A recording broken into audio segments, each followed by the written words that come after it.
I am master Deepak expert, I am from Mumbai and हमारी academies है पुणे, नगर and आप सभी जानते होंगे कि मैं राजस्थान से बिलोंग करता हूं। सो आई एम हेयर ड्रेसर, जो कि बहुत सारी नॉलेज आपके साथ शेयर करने वाला हूं। लेकिन सबसे पहले जानते हैं कि बायोमेक के अंदर आपको 50,000 का एक इनाम मिलने वाला है। वो एक कॉन्टेस्ट चल रहा है जिसके अंदर आप ब्राउन हेयर कलर कॉन्टेस्ट में पार्टिसिपेट कर सकते हैं, जिसके लिए आपको जाना होगा बायोमेक की आईडी पे, जो कि डिटेल मैं आपको डिस्क्रिप्शन में डालने वाला हूँ। वहाँ जाइए, उस पर विजिट करिए और वहाँ पे पार्टिसिपेट करके 50,000 का इनाम आप वहाँ पर जीत पाएंगे। जैसा कि आपने पार्ट 1 में देखा था कि हमने क्लाइंट का हेयर कैसा था, हमारे हेयर की कंडीशन कैसी थी और हमने सारी बात की कि ब्राउन कलर को लेकर कैसे काम करना चाहिए।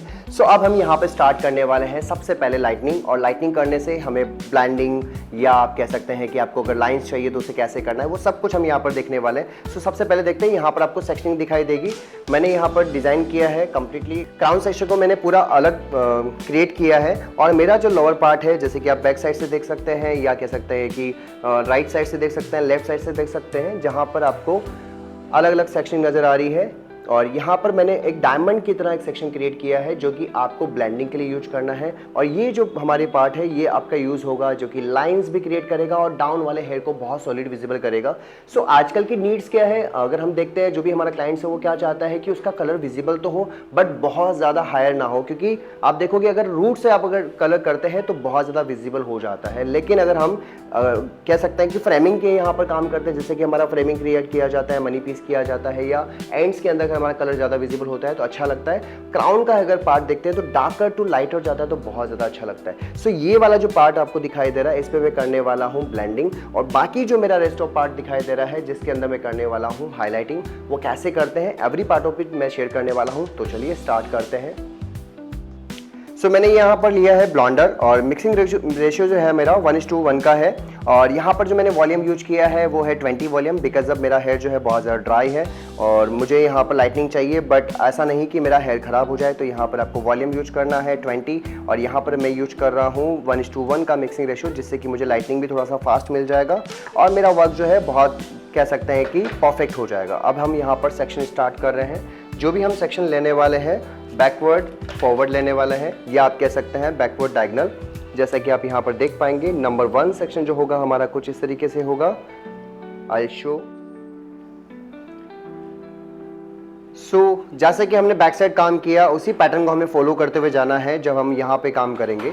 यहाँ पर आपको क्या ध्यान रखना है, आपको यहाँ पे डायगोनल बैकवर्ड ही सेक्शन लेके जाना है, सेक्शनिंग बिल्कुल चेंज नहीं करना है।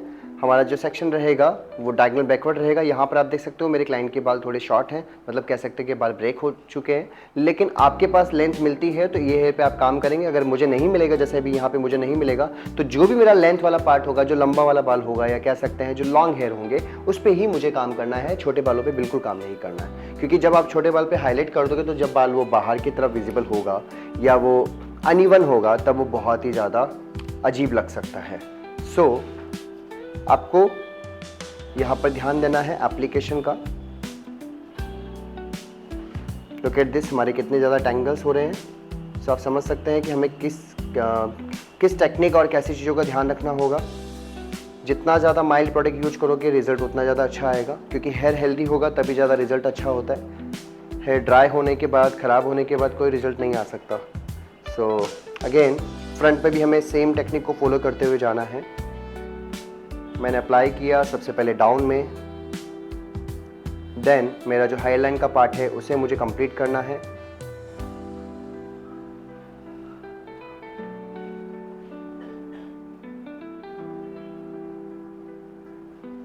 देन अगेन सेम ब्लेंडिंग करते हुए जाना है। सिंगल साइड आपको शेप बनाना है, ओनली सिंगल साइड ना, दोनों तरफ लाइन नहीं बनानी है। अगर आप दोनों तरफ लाइन बनाओगे तो बहुत ज़्यादा कलर हमारा विजिबल हो सकता है और हमें उतना कलर नहीं चाहिए। और जो पैटर्न हम करने वाले हैं, brown hair colour, brown hair colour का मतलब क्या होता है, जितना आप उसको कम दिखाओगे वो उतना ज़्यादा सुंदर दिखता है।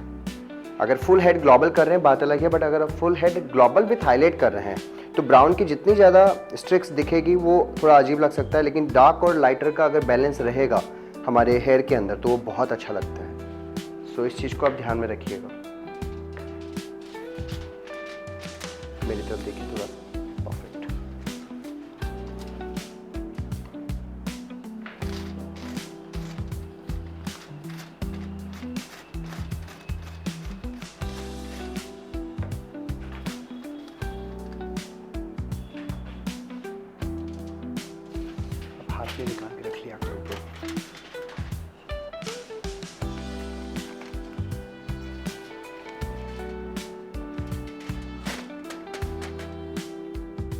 अगर आपको लगता है कि मनी पीस को अगर आपको ज़्यादा नहीं दिखाना है तो आप ये सेक्शनिंग ही करते हुए जाएंगे। अगर मनी पीस दिखाना है तो आप यहाँ पर सेक्शन बदलेंगे, हमारा होगा कुछ इस तरीके से। आपको फ्रंट के लिए ट्रायंगल बनाना है, बट अगर आपको साइलेंट चाहिए, बहुत ज़्यादा नहीं चाहिए, तो आपका जो ये पैटर्न है यही चलता रहेगा, जिससे कि आपका जो भी कलर आप कर रहे हैं वो बहुत ही कम विजिबल होगा, बहुत ज़्यादा ओवर विजिबल नहीं होगा।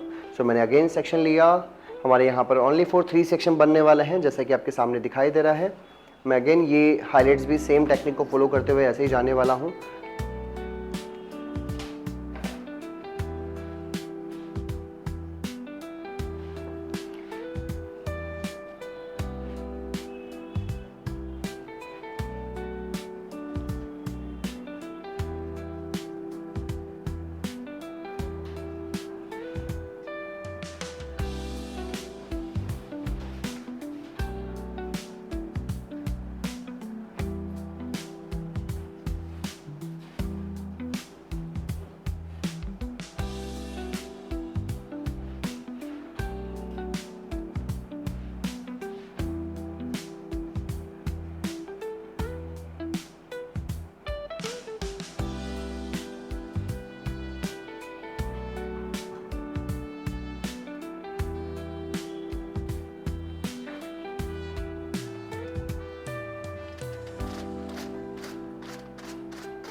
सो हमारा ये लास्ट सेक्शन है।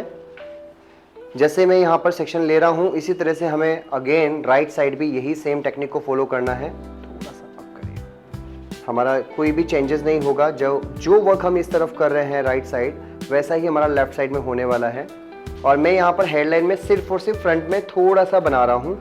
अगर हमें नीड लगता है तो आप ज़्यादा कर सकते हैं, बट ये भी रिज़ल्ट बहुत अच्छा दिखाएगा आपको। और मैं ये आपने देखा हो तो मैं फॉइल पेपर में ज़्यादा पैक नहीं कर रहा हूँ। इसका रीज़न ये है कि मुझे बहुत ज़्यादा भी लाइटनिंग नहीं चाहिए, मुझे उतनी ही लाइटनिंग चाहिए जिससे कि मेरा ब्लेंडिंग वाला काम हो जाए। जो भी फॉइल के अंदर बाल रहेगा, जो भी फॉइल के अंदर कवर है, वो लाइटनिंग ज़्यादा करेगा, और जो फॉइल के बाहर है वहाँ पर लाइटनिंग आपको कम देखने को मिलेगी।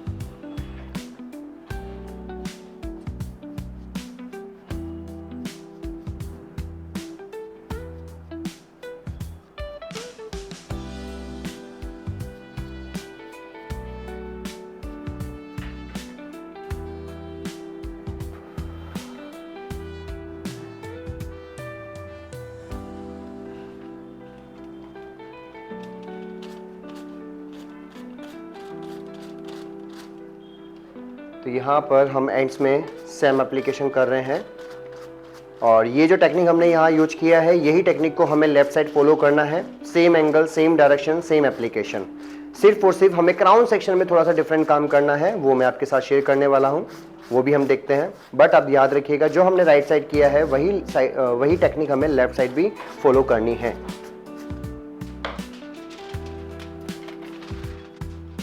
तो जैसे कि मैंने यहाँ पर एक सेक्शन लिया है 4 mm का, यहाँ पर आपको क्या करना है, रूट के पास में आपको पहले ड्रायर लेके जाना है, उसके बाद ऑन करना है। पहले कभी भी इस प्रकार कभी भी ऑन करके नहीं लेके जाएंगे, रूट्स के पास जाएंगे, देन आप यहाँ पर अटैच करेंगे।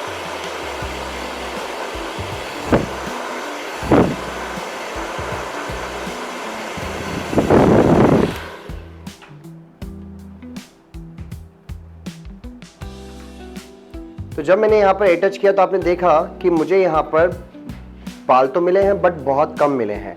तो समटाइम हम क्या करते हैं, जब बैककॉमिंग जैसे कि मैं यहाँ कर रहा हूँ या मैं अटैच कर रहा हूँ, तो यहाँ पर अगर आपको कम बाल मिलते हैं तो ये करने के बाद भी आप यहाँ पर बेबी-लाइट्स कर सकते हैं। तो सबसे पहले तो मैं इनको डिवाइड कर लेता हूँ। मैंने डिवाइड किया, देन अगेन मैं यहाँ पर बेबी-लाइट्स कर लूँगा, जिससे कि मेरा जो पार्ट है वो थोड़ा स्ट्रॉन्ग बन जाए। कभी कभी हम जब अटैच करते हैं तो नहीं मिलते हैं बाल, क्योंकि बाल कितने ब्रेकेज हैं, कितना हेल्दी है, उस पर डिपेंड करता है। अब इनके बाल ब्रेकेज तो है लेकिन ओनली फॉर रूट के पास है। ओके, सो मैंने अगेन अटैच करने के बाद बेबी-लाइट्स किया, और मैं इसके ऊपर एप्लीकेशन करने वाला हूँ, सेम जैसे हमने पहले किया था।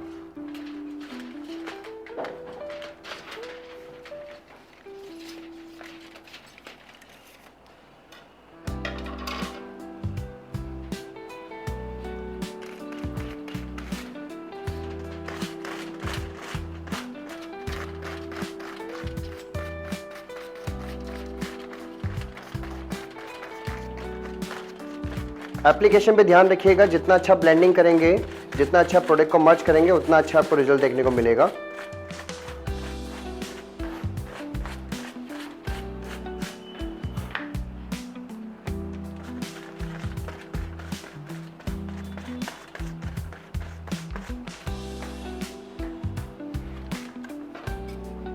इसी प्रकार हम नेक्स्ट सेक्शन पे 4 mm का सेक्शन लेंगे, उसे लीव करेंगे, देन हम अगेन वापस से बेबीलाइट्स या एयर टच करेंगे।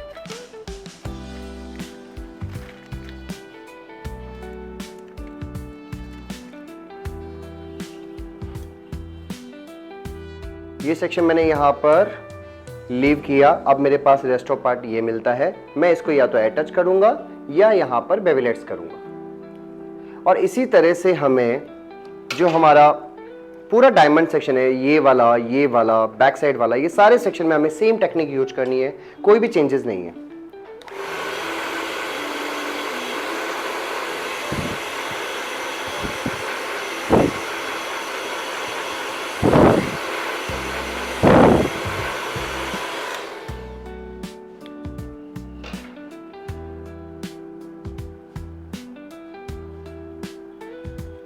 तो आप यहाँ पे देख सकते हो, ये मैंने अटैच किया। अटैच करने के बाद भी अगर आपको बाल स्ट्रांग लगते हैं तो आप यहाँ पर बेबीलाइट्स अगेन कर सकते हैं, जैसे कि मैंने आपको बताया है।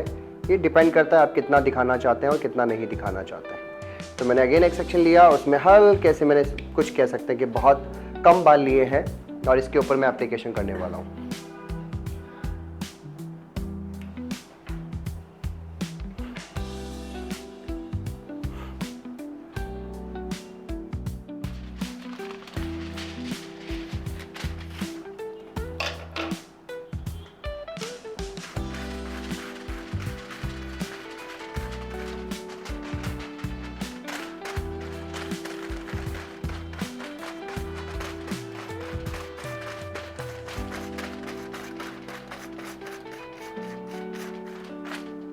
सो ये हमारा सेक्शन कंप्लीट हो चुका है। अभी हमें सेम सेक्शन जो हमारा क्लाइंट के अकॉर्डिंग राइट साइड है, उसे भी हमें सेम टेक्निक में ही वर्क करना है। सो आई थिंक सो कि आपको यहाँ पे कोई भी कंफ्यूजन नहीं हुआ होगा। हमने क्या किया, नंबर 1 हमने पहले डायगोनल बैकवर्ड सेक्शन लिया, उस पर हमने वी शेप पेंटिंग किया, but not V shape, single side V बनाया हमने। तो जब आप देखेंगे तो ये कनेक्ट होगा और जब ये पीछे वाला सेक्शन जब इसके साथ कनेक्ट होगा तो ये वी शेप वैसे ही बन जाता है। तो हमने सिंगल साइड काम किया और इसी तरह से 1 बाय 1 हमें ये वर्क करना है। ओके, सो जैसा कि हमने प्रीलाइटनिंग किया, अब आपके पास जैसे कि रेस्ट ऑफ हेड नजर आ रहे हैं। अगर आपको लगता है रेस्ट ऑफ हेड पे अगर आपको 4 नंबर, 5 नंबर या 3 नंबर जो आपको शेड डेप्थ में लेके जाना है वो ले जा सकते हैं। अगर आपको एप्लीकेशन करना है, अगर आपको लगता है कि ऐसे कलर आपको पहले से मिल रहा है तो वहाँ पे आप ऐसा करेंगे। अगर आपको लगता है कि ऐसा कुछ नहीं हो रहा है तो आप क्या करेंगे, हाईलाइटनिंग का, लाइटनिंग का वेट करेंगे। कितना लिफ्ट चाहिए आपको, आपने क्या शेड डिसाइड किया है, 5 नंबर का डिसाइड किया, 7 नंबर का डिसाइड किया, 8 नंबर का, जितना लिफ्ट आपको चाहिए उतना लिफ्ट हम करेंगे। और यहाँ पर जैसे ही हमारी लिफ्टिंग हो जाएगी उसके बाद हम कलर करने वाले हैं। कौन सा ट्यूब यूज करना है, क्या न्यूट्रलाइजिंग यूज करना है, कौन सी डेप्थ हमें यूज करनी है, ये एवरी पार्ट ऑफ इट मैं शेयर करने वाला हूँ नेक्स्ट पार्ट के अंदर, जो कि पार्ट ऑफ 3 होने वाला है। तो प्लीज़ बेल आइकन दबाइए और यहाँ पर सब्सक्राइब कर लीजिए, क्योंकि और बहुत सारी वीडियोस आपको मिलने वाले हैं। Thank you so much, bye bye.